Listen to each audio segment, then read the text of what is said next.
چیز اتری تھی جو اس وقت موجود تھے، اور وہ جماعت صحابہ ہے۔ اس کی دلائل انشاءاللہ میں آگے رکھوں گا۔ اور آج ہم لوگوں کا حال یہ ہے، اللہ رب العزت نے سورہ یوسف سورہ نمبر 12 آیت نمبر 106 میں فرما اور کہا، یہ ہماری آج کی حالت ہے۔ اللہ نے فرمایا وَمَا يُؤْمِنُ أَكْثَرُهُمْ بِاللَّهِ إِلَّا وَهُمْ مُشْرِكُونَ۔ اے نبی تم دیکھو گے اکثر لوگوں کو کہ ایمان کا دعویٰ کرتے ہیں لیکن سوائے شرک کے وہ کچھ نہیں کرتے۔ وَمَا يُؤْمِنُ أَكْثَرُهُمْ بِاللَّهِ إِلَّا وَهُمْ مُشْرِكُونَ۔ اکثر لوگوں کو اے نبی تم دیکھو گے دعویٰ کرتے ہوئے ہم ایک اللہ پر ایمان لائے لیکن سوائے شرک کے وہ کچھ نہیں کرتے ہیں۔ تو پتہ چلا ایمان والا بھی، توحید کا دعویٰ کرنے والا بھی شرک کر سکتا ہے نا۔ آیت کیا ہے؟ وَمَا يُؤْمِنُ أَكْثَرُهُمْ بِاللَّهِ، اکثر لوگوں کو تم دیکھو گے کہ وہ دعویٰ کرتے ایمان اللہ پر ہونے کا، إِلَّا وَهُمْ مُشْرِكُونَ، وہ اللہ کہہ رہا ہے نہیں، وہ سوائے شرک کے کچھ بھی نہیں کر رہے ہیں۔ تو پتہ یہ چلا انسان ایک دعویٰ تو کر سکتا ہے ایک چیز کا لیکن وہ اس کے برخلاف بھی ہو سکتا ہے۔ تو یہاں یہ آیت واضح کر رہی ہے کہ اکثر لوگ توحید کا دعویٰ کریں گے لیکن شرک پر ہوں گے، اکثر لوگ حق کا دعویٰ کریں گے لیکن وہ حق پر نہیں ہوں گے۔ ہمیں حق کے راستے کو تلاش کرنا ہے، ڈھونڈنا ہے اور اس کے مطابق اپنی زندگیوں کو گزارنا ہے، ورنہ کہیں ایسا نہ ہو جائے جیسا کہ ہو بھی گیا ہے۔ یہ کہنا بھی بہرحال کوئی غلط نہیں ہوگا، ایسا نہ ہو جائے، اللہ نہ کرے، لیکن ایسا ہو بھی رہا ہے جیسا اللہ رب العزت نے مشرکین کی حالت کو قرآن میں دیکھیں یوں بیان کیا۔ سورہ روم سورہ نمبر 30 اس کی آیت نمبر اللہ رب العزت نے 31 اور 32 میں ایک بات بیان کی اور مشرکین کے دین پر ایمان اور ان کے عمل کے تعلق سے فرمایا اور کہا جو لوگ اسلام کو چھوڑ کر دیگر چیزوں پہ عمل کرتے ہیں، اللہ نے فرمایا وَلَا تَكُونُوا مِنَ الْمُشْرِكِينَ، اللہ فرما رہا ہے اے نبی اور صحابہ، اے ماننے والو ایمان والو، وَلَا تَكُونُوا مِنَ الْمُشْرِكِينَ مِنَ الَّذِينَ فَرَّقُوا دِينَهُمْ، کہیں ایسا نہ ہو کہ تم مشرک لوگوں کے جیسا اپنے دین کو ٹکڑے ٹکڑوں میں نہ بانٹ دو۔ کیا فرمایا؟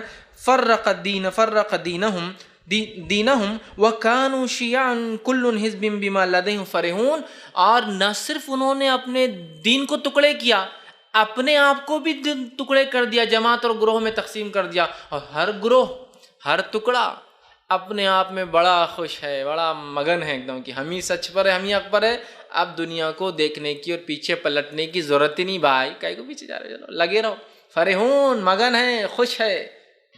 تو قرآن کی بات واضح کر رہی ہے مشرکین نے اپنے دین کو بھی ٹکڑے کیا اور اپنے آپ میں بھی ٹکڑے کیا۔ کیا آج ہم گروہ بندی کی وجہ سے مار نہیں کھا رہے ہیں دنیا بھر میں؟ کیا آج ہم فرقہ بندی کی بنیاد پر اور دین کی غلط سمجھ کی بنیاد پر تکلیف میں نہیں ہیں؟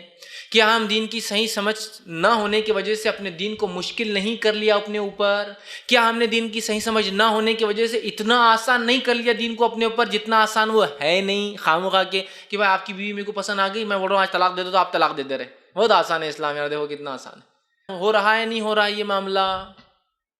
ایک تو وہ کہ خامخواہ سختیاں کر لی دین کی جو ہے نہیں، اور ایک تو وہ ایسی ڈھیل اور ایسی لچک لالی اسلام میں جو کہ ہے ہی نہیں اس کا پارٹ، اور بولو دیکھو یہ بہت آسان مسئلہ ہے ہمارا، اتنی لچک ہے کہ بیوی پسند آئی کسی کی طلاق لے کے تم سے شادی ہو سکتی ہے۔ ارے سبحان اللہ، بہت آسان دین ہے یار تمہارا، تو سمجھ رہے آپ؟ تو کہ ایسا نہ ہو کہ ایسی سختیاں جو اسلام میں ہے نہیں، جیسا آج ہو گیا بولے اسلام بال سے باریک تلوار سے تیز، اسلام میں چلنا بہت مشکل ہے۔ اب تربوز کھانا ہے، بتاؤ کیسا کھائیں گے، سنت طریقہ کیا ہے؟ آدمی بولتا نہیں میرے کو نہیں معلوم تربوز کا سنت طریقہ، پھر دین اتنا مشکل ہے؟ آسان تھوڑی، بال سے باریک تلوار کی دھار سے زیادہ تیز اور فلاں۔ تو ایک طرف تو ایسی سختیاں بنا لی جو ہے ہی نہیں اسلام میں، اور دوسری طرف ایسی سہولتیں کہ بس لڑکی جوان ہوگی خود شادی کر لے، اجازت ہے بولے اس کو، ولی کی ضرورت ہے نہیں۔ سبحان اللہ، کتنا اچھا ہے نا، بھاگے اور شادی کر لے، باپ پالے پوسے بڑا کرے، بیٹی بڑے ہو کے بولے ابا ٹاٹا میں جا رہی اس لیے کہ مجھے پتہ چل گیا مجھے ولی کی ضرورت نہیں ہے۔ تو ایک تو سختیاں ایسی کی جو ہے نہیں، اور ایک تو ڈھیل ایسی جو ہے نہیں۔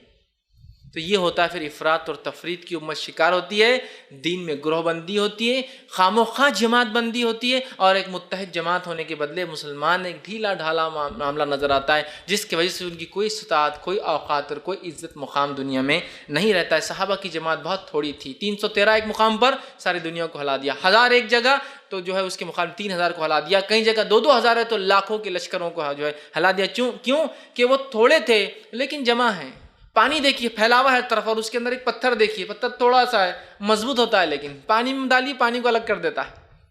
سمجھ رہے آپ؟ بولنے کا مقصد یہ ہے کہ تھوڑے ہو لیکن مضبوط ہو، اتحاد پر ہو، یہ اصل چیز، اور اتحاد تبھی ہو سکتا ہے جب ہم اس طریقے پر جا کر اپنے دین کو خام و خواہ ٹکڑے نہ کریں اور خاموخواہ اپنے آپ میں جو گروہ بندی نہ کرے جیسا مشرکین نے کیا، قرآن نے بیان کیا۔ اور نبی اکرم صلی اللہ علیہ وسلم اس کی پیشن گوئی کر دی تھی، ایک زمانہ آنے والا ہے جب مسلمان خاموخواہ اپنے اندر گروہ بندی کریں گے، ٹکڑے کریں گے، تقسیم کریں گے، لیکن ایک ہی گروہ ہوگا جو نجات پائیں گا، ایک ہی طریقہ ہے جو حق کا طریقہ، اس بات کو ہم سمجھ لیں۔ آئیے عبداللہ بن مسعود رضی اللہ عنہ حدیث کے راوی ہے، حدیث مسند احمد اور نسائی دونوں میں آتی ہے۔ آپ صلی اللہ علیہ وسلم کے تعلق سے آتا ہے، ایک دن نبی اکرم صلی اللہ علیہ وسلم زمین پر بیٹھے تھے اور آپ نے اپنے ہاتھ میں ایک جو ہے کاڑی لی، ایک لکڑی لی، ٹہنی لی جھاڑ کی سوکھی ہوئی، اور زمین کے اوپر ایک سیدھی لکیر ماری، اسٹریٹ لائن، اور اس کے اندر سیدھے اور الٹے جانب رائٹ ہینڈ اور لیفٹ ہینڈ کے اوپر اور لکیریں ماری، اور ان لکیروں کو مارنے کے بعد کہا، اے میرے صحابہ، یہ بیچ میں جو میں نے لائن ماری نا سیدھی، یہ میرا طریقہ ہے، یہ صراط مستقیم ہے، اس پر تم چلنا، اور جو اس کے رائٹ اینڈ لیفٹ سائڈ میں لکیریں ماری، یہ صراط مستقیم پر شیطان بیٹھا ہے جو لوگوں کو گمراہی کی طرف، جہنم کے راستے کی طرف بلا رہا ہے۔ صحابہ نے کہا اللہ کے رسول، بات بہت زیادہ اہمیت کی حامل ہے، اٹ موسٹ امپورٹنٹ بات کر رہے ہیں آپ، بہت اہم بات کر رہے ہیں، لہٰذا ہمیں اور دہرائیے اور تھوڑا ڈیٹیل میں ایکسپلین کیجیے، چونکہ صحابہ جب بھی معاملہ جنت جہنم کا اور حق اور باطل بہت زیادہ ڈر جاتے اور فوراً پوچھنے لگ جاتے، تو کہا بات بہت زیادہ